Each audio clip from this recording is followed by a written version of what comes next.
Dan pernah dikatakan asy-syari'atu bila haqiqatin 'atilah wal haqiqatu bila syari'atin batilah. Syariat tanpa hakikat adalah hampa, sia-sia, dan hakikat tanpa syariat adalah kebatilan atau sesat. Di sini kita mengetahui antara hakikat dengan syariat ini tidak bisa dipisah dan tidak boleh ada yang memisah. Mereka berjalan dan perannya masing-masing. Syariat bila hakikat atilah. Syariat tanpa hakikat adalah hampa. Hampa, kosong. Jadi jangan ada yang coba-coba hakikat aja, jangan ada yang coba syariat aja. Dua-duanya seiring berjalan, dua-duanya sama penting, saling melengkapi. Maka bilanya kita syariat aja tanpa hakikat adalah hampa, sia-sia. Sembahyang kita ini zahiran aja kita, tanpa kita melatih di dalam hati kita keikhlasannya, kekhusyuannya, kenikmatannya. Memang secara hak syariat fikih, asal rukunnya salat itu lengkap, sahlah salat itu sudah. Rukunnya lengkap. Bu, berapa rukun salat?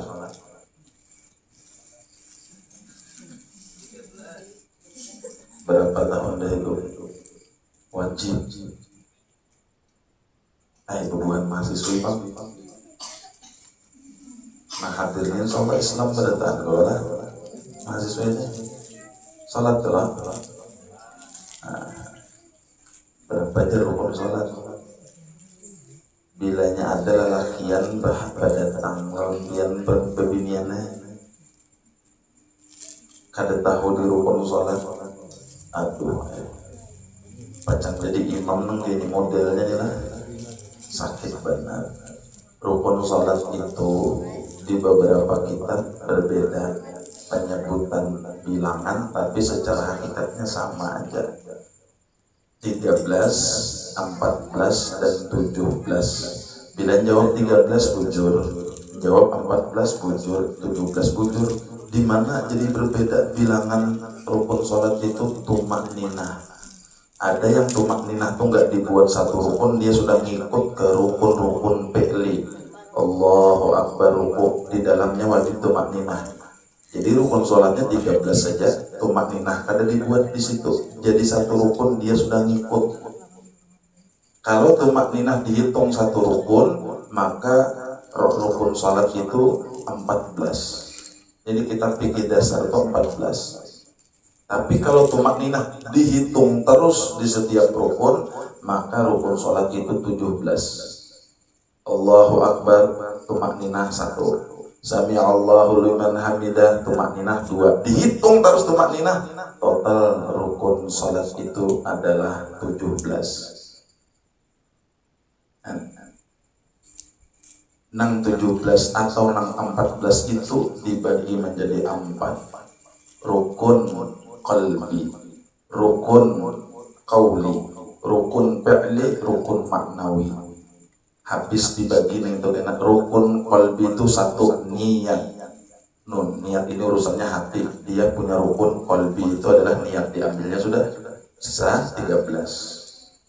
Rukun qauli itu 5. Takbiratul ihram, Fatihah, tahiyat akhir, salawat dan salam. Kurang 5. Berapa lagi sisanya? Sisanya ampun rukun fi'li, ampun rukun maknawi. Habis 14 tadi dibagi 4 rukun kategori ini. Bilanya kita sholat, wajib kita tahu nang rukun itu. Bila kita kada tahu nang rukun itu, ya akhirnya sholat kita dipikir kada sah. Jangan salahkan Allah kada menerima sholat itu. Jangan salahkan orang lain, salahkan diri kita kenapa kada mengaji urusan kewajiban. Maka ingatkan ujar Nabi, awwalu ma yuhasabu bihil abdu yaumal qiyamah as-salah. Pertama kali yang diperiksa Allah di hari kiamat bagi seorang hamba itu adalah sholat. Allah kada peduli engkau pendidikanmu setinggi apa, Allah kada peduli hartamu sebanyak apa, Allah tidak peduli dengan ibadah yang lain, tapi yang pertama as-salah, sholat. Idza sholahat sholaha sairu amalih. Bila ini sholat sudah beres, yang lain itu ikut beres. Wa idza fasadat sairu amalih. Bila urusan sholatnya kada beres, yang lain-lainnya maaf ikut kada beres. Makanya di dalam dunia ini kewajiban yang paling penting adalah sholat, baru kewajiban yang lain. Sholat itu utama. Mencari bini yang mau sembahyang, yang mau sholat. Mencari suami yang bisa sholat, bahkan bisa mengimami kita. Mencari menantu yang paham agama, yang punya sholat.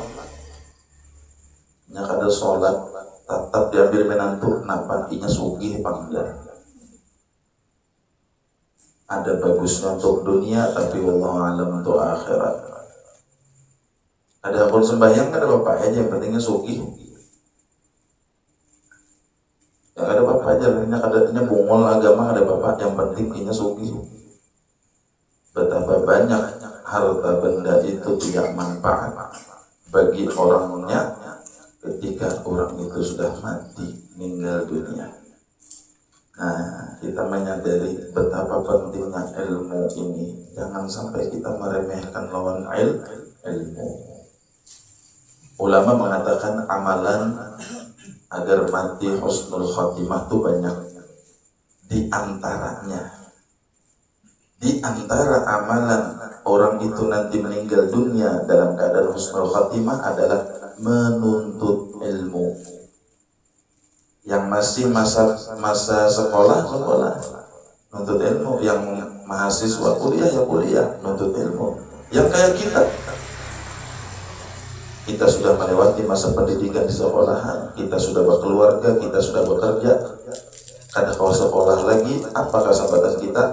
Duduklah seminggu sekali atau 2 kali atau 3 kali di majelis ilmu dan niatkan untuk istiqomah.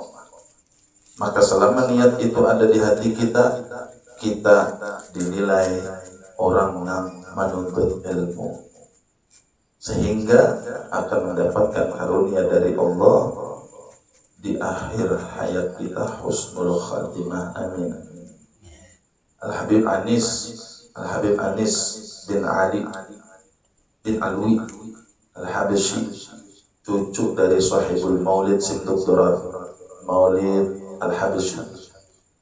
Kayak sidin itu Al-Habib Ali bin Muhammad bin Husain Al-Habsyi.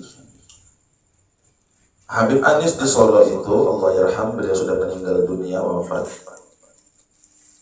Beliau punya majelis di akhir-akhir umur sidin, di akhir-akhir umur sudah para meninggal. Mungkin orang kaya sidin itu mengetahui, dapat informasi dari Allah melalui ilhamnya. Pengajian sidin sampaikan di saat-saat terakhir itu, ujar sidin orang yang istiqomah menuntut ilmu, baik itu hadir ke majelis dan yang lainnya, sebelum meninggal dunia, ujar sidin, akan dibukakan hijab, dia ditampakkan tempatnya di dalam surga, sehingga sakitnya sakaratul maut itu tidak dirasa. Sakaratul maut itu sakit, cuma ada sakit itu tak kurang, bahkan kada terasa ketika ditampakkan tempat yang nikmat. Tempatnya nikmat, tempat tinggalnya di surga ini dibukakan.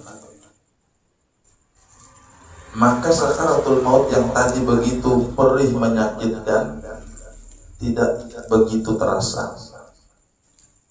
Itu keutamaannya orang yang menuntut ilmu. Dan untuk hadir, untuk menuntut ilmu, untuk berangkat ke suatu tempat di mana kita belajar itu pastilah penuh tantangan, godaan dan ujian. Maka sabar hujan, kena ujiannya lah macam-macam Nah itu ujian kita. Yang penting kita niat tidak pernah putus. Mengudur itu wajar aja, orang tak kena udur biasa. Cuma beda juga orang yang udur dengan orang yang polir cari alasan doang. Tapi udur memang udur, Allah alam. Kita kada tahu orang berhalangan kan.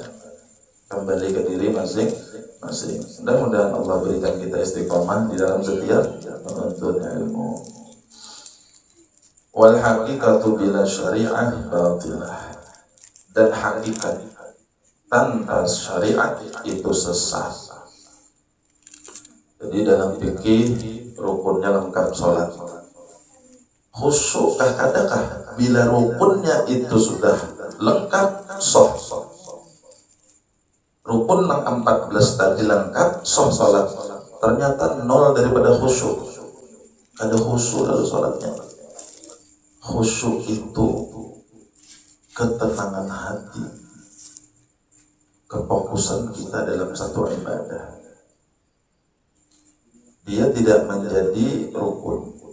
Andai kata khusyuk ini dijadikan rukun sholat, waduh, kayak apa sholat kita lah. Allahu Akbar. Aduh, berduit. Ada khusyuk. Jakanya toh khusyuk menjadi rukun sholat, habis kita nih. Kada ada nangsahnya sembahyang. Kada ada nangsah. Kita nih sembahyang jenisnya nang bila melayau pikir kita boleh akan pulang. Kita mikir akan apa pulang, boleh akan pulang. Ya ujung-ujungnya rakaat berapa sudah sembahyang. Soalan kayak itulah. Tidak apa-apa, manusia kalau kita lain malaikat manusia. Nah itu buktinya kita nih kada khusyuk. Khusyuk itu dia tenang, fokus. Cara agar khusyuk itu diantaranya adalah kita itu memahami bacaan. Nikmat kalau kita bacaan yang kita baca tuh kita paham tuh nyaman. Kenapa kita ini bisa kada khusyuk? Karena pertama kita kada memahami apa yang kita baca. Berjamaah imamnya panjang, kada paham didengar juga nih. Nikmat ya suara imam cuma mata jelalatan kasar ke masjid dalam bacanya habis itu baca sebelah pulang bacain yang macam-macam pengumuman hadapan pulang baju kawan dibacain ada khusyuk. Jadi belajar untuk khusyuk dikhusyuk-khusyukan boleh bagi kita supaya khusyuk sholat itu memejamkan mata apabila dalam membuka mata kita ini macam-macam dilihat sehingga mengganggu konsentrasi. Sebenarnya dalam fikih kita mazhab Syafi'i sholat itu mata melihat tempat sujud bukan bertutup, makruh. Kita sholat tuh tutup mata tuh makruh. Tapi apabila dengan membuka mata tadi mata kita kada fokus ke melihat Allah, tutup mata tutup mata, coba jangan tak guring lah, subuh-subuh main kayaknya guring, adal, khusyuk.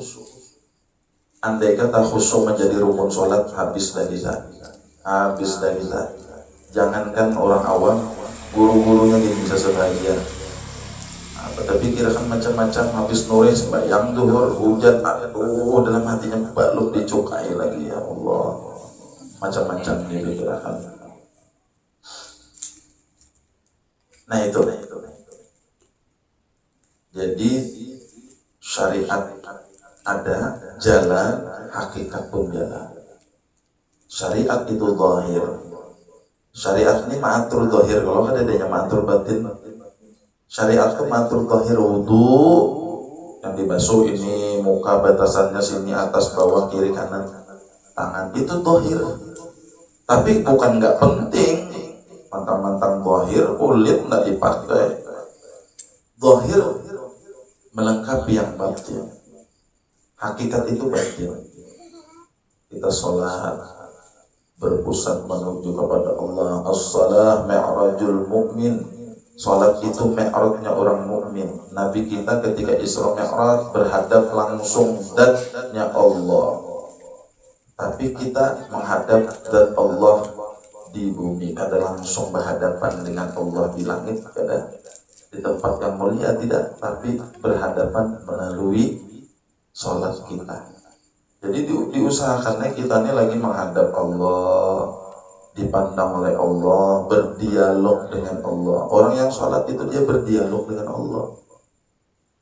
Bila memahami hakikat itu di dalam dia paham, maka terciptalah keindahan, kekhusyuan, penuh adab dalam sholatnya. Kenapa? Bukan hanya syariat dengan main, tapi hakikat. Dia paham, dia ini di hadapan Allah. Nah, seperti itu. Jadi jangan main-main di antara dua ini tadi, jangan dipisah-pisah. Hakikat, syariat, jangan dipisah. Syariat, hakikat, dua-duanya seiring berjalan, saling melengkapi satu sama lain. Bila syariat aja sia-sia, hampa. Bilanya hakikat aja sesat. Iya, nang ada orang nang hakikat aja wayahnya sembahyang, aku sudah aja cukup dengan ingat aqimus shalah wa aqimus shalata lidzikri, dan dirikanlah salat itu untuk mengingatku. Tujuan salat itu untuk ingat kepada Allah. Bila sudah ingat, kada usah lagi salat, ya cukup mengingat aja. Ini salah pulang. Banyak kejadian orang nang mengajarkan kada sembahyang. Bila hakikat aja mesti sesat sudah. Bilanya hakikat aja, ilmu hakikat, pengajiannya hakikat tanpa ada syariat, dipastikan akan sesat. Contoh yang nyata ini banyak sudah pengajian yang hakikat itu tidak mengerjakan sholat lagi. Coba lihat di guru-guru kita besar di Kalimantan, guru-guru besar wali kutub yang haulnya bulan Rajab, jutaan manusia, kajiannya adalah meninggalkan fikih. Justru yang cari di YouTube, guru sekumpul kajian fikih sendiri lengkap, kajian tasawufnya lengkap, tauhidnya lengkap. Itu bujur-bujur. Jangan sampai kita hendak main-main antara syariat dan hakikat. Umpati guru-guru yang sudah jelas, yang terbukti secara terbuka, umum aja ngaji bisa sembunyian, babaiatan pula. Baiat itu bukan tarekoh atau orang bertemu guru mursyid, mengaku jadi mursyid pula, makamnya kayak apa mursyid pula. Allah, kita ngaji nang nyaman aja, ringan. Nah ringan aja, kalau senang terlalu berat kayak ambisinya tuh kayak nggak jadi wali, kan usah. Cukup kita hadir rutin, mudah-mudahan dosa nang lalu diampuni Allah, nang di hadapan dibaiki Allah, itu aja. Nggak usah datang ke majelis tuh ambisius, aku harus sekali hadir jadi nunggain, kan usah. Allah nang atur, kita pasrahkan aja. Terus senang pindah ke apaan, kita santai aja, nikmati hadir-hadir, dengarkan, udah cukup. Kada usah melampau dari batas kita. Ustaz ulun nih hendak bener nih kayak ini, apa caranya? Belum lagi. Makom kita tuh makam dengarakan aja dulu.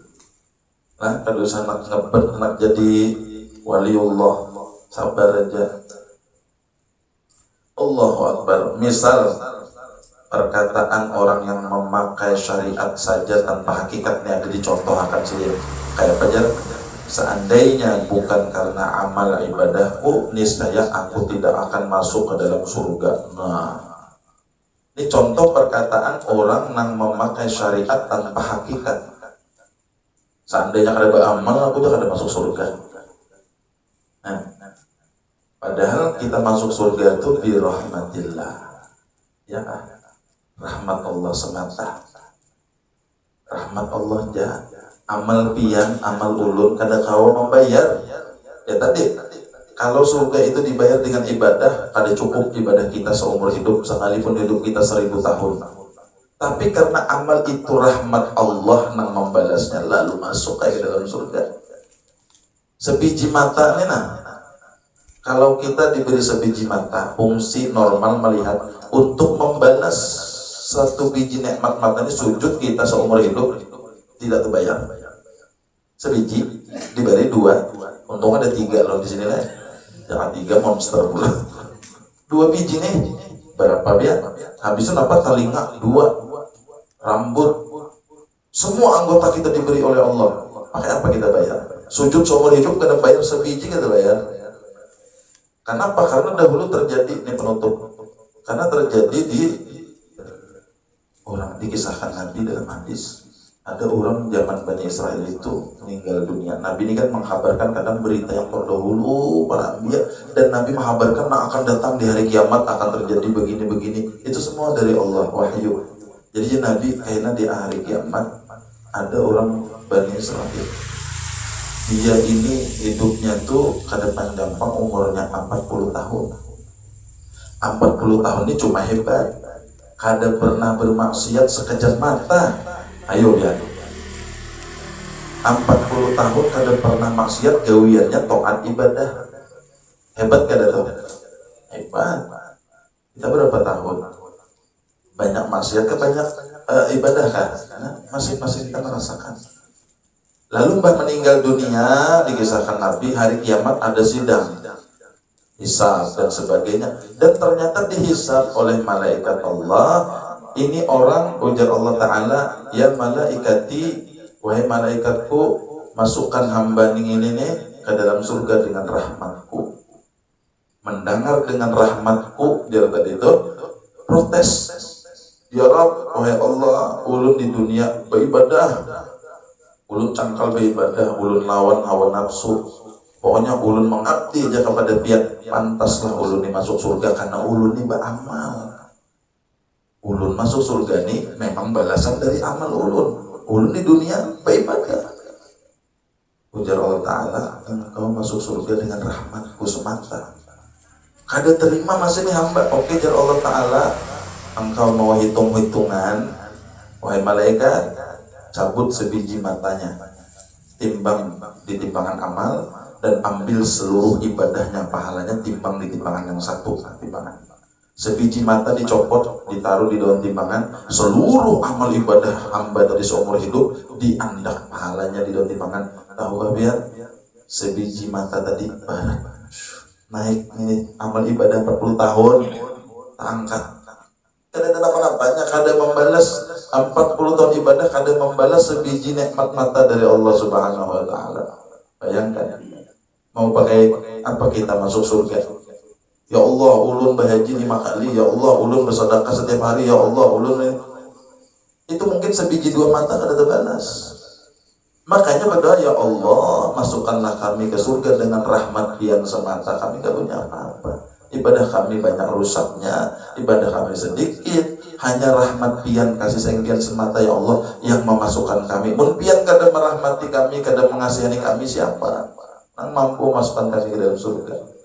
Jadi nyatakan segala sesuatu ibadah yang kita harap adalah rahmat Allah, dan nyatakan segalanya itu kita mendapatkan apapun itu semata-mata rahmat dan karunia dari Allah Subhanahu wa Ta'ala. Mudah-mudahan bermanfaat. Kita sudah mendekati Maulid, seminggu lagi insya Allah Maulid. Insya Allah kalau tidak ada salah khilaf, Senin akan datang tanggal 1 Rabiul Awal. Mudah-mudahan panjang umur, kita sambut bulan Maulid dengan gembira, dengan senang hati kita, dengan banyak sholawat, dengan kembali banyak mengingat, membaca, mempelajari sejarah baginda Nabi Muhammad Sallallahu Alaihi Wasallam. Mudah-mudahan Allah beri berkah kepada kita, Allah berkahi umur kita, Allah berkahi ilmu kita, Allah berkahi keluarga kita, Allah berkahi harta kita, Allah berikan keberkahan pada semua apa yang kita miliki dan yang terhubung dengan kita. Mudah-mudahan dosa-dosa kita diampuni Allah, mudah-mudahan hajat-hajat kita dikabulkan Allah, mudah-mudahan kita semua diselamatkan oleh Allah dengan rahmat Allah semuanya nanti, mudah-mudahan dimasukkan ke dalam surganya tanpa hisab. Amin ya rabbal alamin.